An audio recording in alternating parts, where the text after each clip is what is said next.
பிரியமானவர்களே, இந்த நாள் உங்கள் அனைவருக்கும் இனிய நாளாக அமையட்டும்.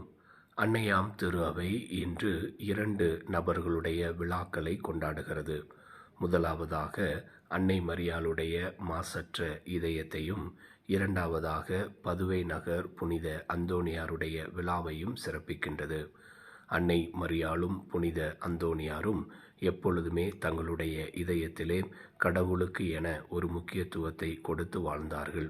கடவுளுடைய வார்த்தைக்கு, கடவுளுடைய திருவுளத்திற்கு எப்பொழுதும் கீழ்ப்படிந்து உண்மையான கிறிஸ்தவர்களாக நம்பிக்கைக்குரிய விசுவாசம் நிறைந்த வாழ்க்கையை வாழ்ந்தவர்கள். இந்த அன்னை மரியாளைப் போலவும் புனித அந்தோணியாரை போலவும் நாமும் எப்பொழுதும் நமது இதயங்களிலே கடவுளுக்கு என முக்கியத்துவத்தை நாம் கொடுப்போம்.